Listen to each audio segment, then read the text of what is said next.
सत्य वचन, अमर वचन, जीवित वचन, दिव्य वचन, सत्य वचन, अमर वचन, जीवित वचन। साई दा बामा बनी दा बामा बगरे रे सा रे सा रे सा रे सा। दिव्य वचन, सत्य वचन, अमर वचन, जीवित वचन, दिव्य वचन, दिव्य वचन।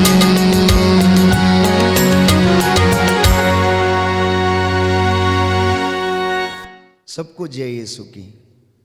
प्रियजनों, प्रभु यीशु के पवित्र और सामर्थी नाम पर मैं आप सबकी सलामती की दुआ मांगता हूं। मैं जीवित परमेश्वर का धन्यवाद करता हूं, जो महान है, सर्वशक्तिमान है, अगम्य है, सर्वव्यापी है, हर जगह विद्यमान है। वो मनुष्यों के हृदयों की थाह लेता है। उसने स्वर्ग और पृथ्वी को बनाया, उसने इंसान को बनाया और इस पृथ्वी पर उसे संपूर्ण रूप से अधिकार दिया और कहा कि फलो फूलो और पृथ्वी पर फैल जाओ और इसको अपने अधीन कर लो।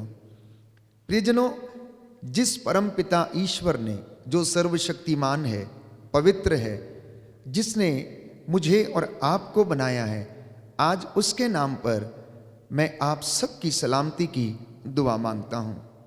तो स्तोत्रकार कहता है, अध्याय 14 पद संख्या 2, कि परमेश्वर चाहता है कि मनुष्य उसे जाने और उससे प्यार करे और उसके साथ रहे। देखिए, परमेश्वर की इच्छा क्या है कि इंसान को जिसे परमेश्वर ने बनाया है, वो ईश्वर को जाने, वो उसे अनुभव करे, वो उसके साथ रहे और उसे प्यार करे। इंसान के विषय में परमेश्वर की यही इच्छा है। इतना ही नहीं, बाइबल हमें और भी स्पष्ट रूप से बताती है कि परमेश्वर की इच्छा ये है कि आप अपनी प्रार्थनाएं निरंतर प्रभु को समर्पित करें। ईसा मसीह के अनुसार आप लोगों के विषय में परमेश्वर की यही इच्छा है। तो हम देखते हैं कि इंसान ने हर स्तर पर ईश्वर को जानने का प्रयास किया है और अब भी वो इसी काम में लगा रहता है। वो परमेश्वर की खोज में तप करता है, तपस्या करता है, पहाड़ों पर जाता है, उपवास करता है, समाधि में बैठता है और वो ईश्वर को खोजने की कोशिश करता है। बात यहाँ पर यह है कि जब तक परमेश्वर अपने आप को लोगों पर प्रकट ना करे, कोई भी उसे खोज नहीं सकता, कोई भी उसका अनुभव नहीं कर सकता। प्रियजनों, इस सृष्टि में रंग बिरंगे फूलों को देखें। इस सृष्टि को परमेश्वर ने किस तरह से सजाया है, वो कितनी सुंदर है, उसकी हम कल्पना नहीं कर सकते हैं। परमेश्वर ने इस तरह के रंग जीव जंतुओं पर और इस सृष्टि के पेड़ पौधों को प्रदान किए हैं, जिसके विषय में मैं और आप सोचने में असमर्थ हैं। तो जिसने इन तमाम चीज़ों को बनाया, जो अपरंपार है, जिसकी महिमा अपरंपार है, जो अगम्य है, वो मेरी और आपकी सोच के परे है, प्यारे भाई और बहनों। इसलिए मैं कई मर्तबा ये कहता हूं कि ईश्वर जितना बड़ा है, वो जितने बड़े काम कर सकता है, हमें उसी तरह से उसे देखने का प्रयास करना चाहिए। ईश्वर कोई ऐसी छोटी चीज नहीं है जो एक घर के कोने में लाकर स्थापित कर दी जाए। हम लोग अपने घर में परमेश्वर के लिए एक जगह निर्धारित करते हैं। कभी कभी हम उस जगह को देखते तक नहीं हैं। कभी कभी इंसान उस जगह में, उस दर्शन कक्ष में जाना भी भूल जाता है और ईश्वर का आदर नहीं करता है। इसलिए प्रभु भी, प्यारे भाइयों और बहनों, मनुष्य का आदर नहीं करता है। तो जब इंसान परमेश्वर की हजूरी में आकर उसके विषय में सोचता है, उसके दर्शन चाहता है, तो परमेश्वर उसे अपनी महिमा दिखाता है। तो जैसा मैंने कहा कि जब तक परमेश्वर अपने आप को लोगों पर प्रकट ना करे, तब तक कोई भी ईश्वर को अनुभव नहीं कर सकता, उसे देख नहीं सकता और उसे जान नहीं सकता। आज से 2022 वर्ष पहले यीशु मसीह जो परमेश्वर का रूप लेकर इस धरती के ऊपर आए, उन्होंने लोगों को पिता के दर्शन कराए। ईश्वर कैसा दिखता है, कैसे काम करता है, उसकी महिमा कैसी है, प्रभु यीशु ने अपने तमाम चिन्ह चमत्कारों और अपने सेवा के कार्यों के द्वारा, अपने क्षमा के गुण के द्वारा, प्यार के गुण के द्वारा लोगों को ये बताया कि परमेश्वर कैसा दिखता है और वह कैसा है। प्रियजनों, बाइबल हमें बताती है कि ईश्वर ने आदम और हवा को बनाया और उसे अदन वाटिका में रखा, अपनी संगति में उन्हें रखा। अदन वाटिका में जब उन्होंने ईश्वर की आज्ञा का उल्लंघन कर दिया तो वे ईश्वर की महिमा से वंचित हो गए और परमेश्वर ने उन्हें अदन वाटिका में से निकाल दिया। परंतु ईश्वर को इससे बहुत दुख हुआ, क्योंकि वो नहीं चाहता था कि वो आदम की संगति से जुदा हो जाए। इसलिए विधि के विधान में परमेश्वर ने योजना बनाई कि आदम के साथ जो रिश्ता टूट गया है उसे किस तरह से पुनः स्थापित किया जाए। और इसी के अंतर्गत परमेश्वर की योजना प्रभु यीशु के रूप में इस धरती पर प्रकट हुई। क्योंकि परमेश्वर सदा एक रूप रहता है, वो युगानुयुग बना रहता है, इसलिए उसने प्रभु यीशु को इस दुनिया के लिए निछावर कर दिया। परमेश्वर ने इस कायनात को इतनी मोहब्बत की, इस जहां से इतनी मोहब्बत की कि उसके लिए अपने इकलौते बेटे को उसने कुर्बान कर दिया। तो इंसान थोड़े समय के लिए इस दुनिया में रहता है और ये थोड़ा समय हमारे लिए बहुत ही महत्वपूर्ण समय है। तो हमें इस बात का ध्यान रखने की आवश्यकता है कि आप और मैं जिस परमेश्वर की आराधना करते हैं, जो जीवित है और अनुग्रहकारी है, उसने कहा है कि मैं तुम्हारे साथ चलूंगा। वो परमेश्वर जो सत्य प्रतिज्ञ है, आपसे और मुझसे ये कहता है कि निराश मत हो, ढारस रख, मैं तेरे साथ रहूंगा, मैं तेरे आगे आगे चलूंगा, मैं तेरी अगुवाई करूंगा। प्यारे भाइयों और बहनों, ईश्वर सत्य प्रतिज्ञ है और विश्वास के योग्य है, लेकिन कई लोग इस बात पर विश्वास करने में असमर्थ हैं। एक घटना के द्वारा हम इस बात को अच्छी तरह से समझ सकते हैं। दो दोस्त थे, एक किराना की दुकान चलाता था तो दूसरा मक्खन बेचता और अपनी जीविका अर्जित किया करता था। तो यह दोस्त किराना की दुकान पर जाता और 1 किलो मक्खन अपने दोस्त को देता और किराना का सामान वहाँ से लेकर चला आता था।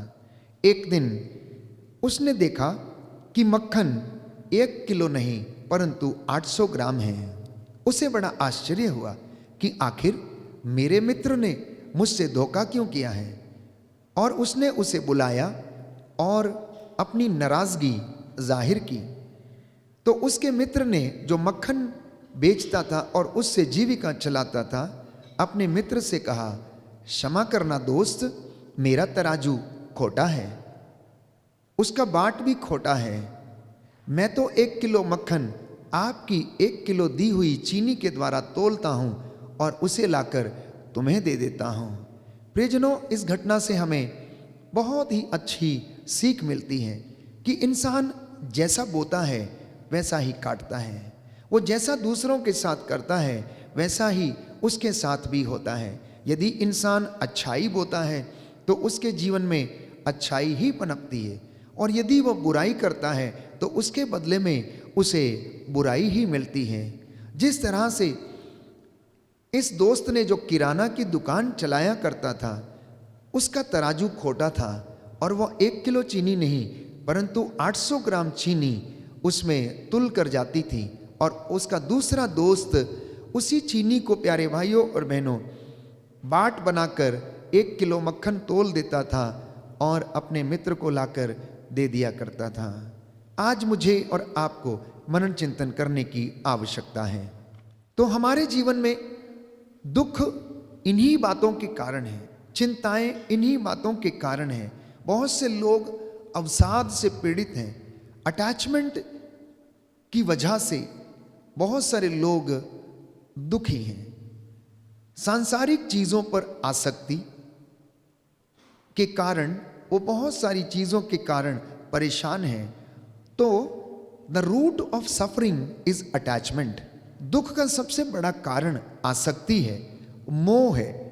मेरे हर दुख का कारण मोह कैसे हो सकता है? जब इंसान अपने ही बुने हुए जाल में फंस जाता है और उससे निकल नहीं पाता है तो वह दुखी होने लगता है। तो आज की सबसे पहली बात यह है कि सब दुखों का कारण मैं और मेरा बंधन है। सब दुखों का कारण मैं और मेरा बंधन है। एक व्यक्ति पेड़ को पकड़कर चिपक गया और चिल्लाने लगा, मुझे छुड़ाओ, मुझे छुड़ाओ। गुरु और शिष्य दोनों वहां से जा रहे थे। तो शिष्य बोला, गुरुजी, हमें इस व्यक्ति की कुछ मदद करनी चाहिए। गुरु ने उससे कहा, नहीं नहीं, इसकी कोई भी मदद नहीं कर सकता, क्योंकि इसने स्वयं इस पेड़ की डाल को पकड़ रखा है। यही बात मेरे और आपके जीवन में है। हम लोग उन चीज़ों से अपने आप को डिटैच करना नहीं चाहते हैं जो मेरे और आपके लिए दुख का कारण है, जो इंसान के लिए दुख का कारण है। यदि आप उन चीज़ों से अपने आप को विमुख कर लें तो मैं समझता हूँ कि परिवार में और घर में आनंद अवश्य आएगा। अब मकड़ी को ही देखिए कि मकड़ी जो जाल बनाती है वो उसी में फंसकर स्वयं मर जाती है। एक दिन वही जाल उसके लिए फंदा बन जाता है और उसे मृत्यु देता है।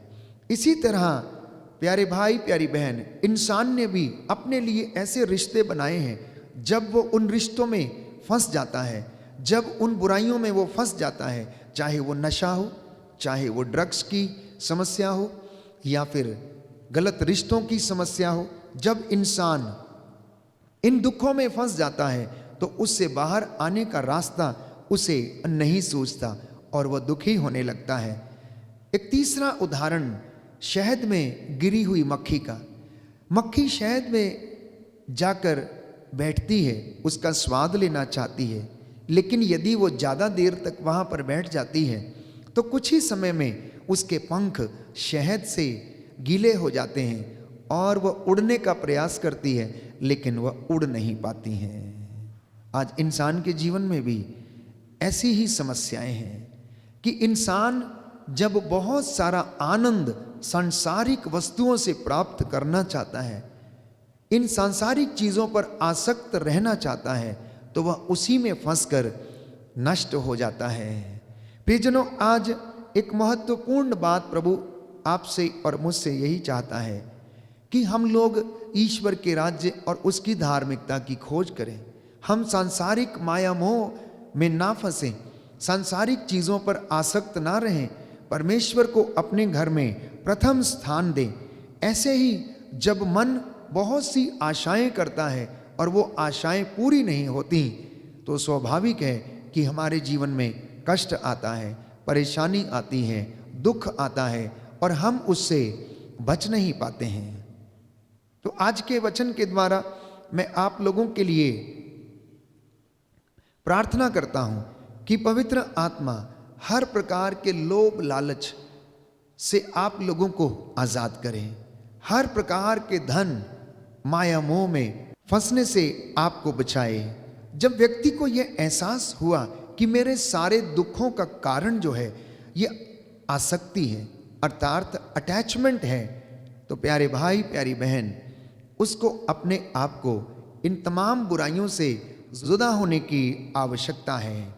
इसलिए हम प्रभु से प्रार्थना करें कि प्रभु मेरे हृदय में प्रेम, दया और संतोष का और संतुष्टि का भाव उत्पन्न कर, मुझे आत्मिक उन्नति प्राप्त करने का रास्ता दिखा। मैं तुझसे प्रार्थना करता हूँ तेरा वचन मेरे जीवन में पूरा हो जाए। पवित्र आत्मा इसमें हमारी अगुवाई करे। मैं आपके लिए प्रार्थना करूँगा, ये वचन हमारे जीवन में 100 गुना, 60 गुना और 70 गुना फल लाए। आमीन।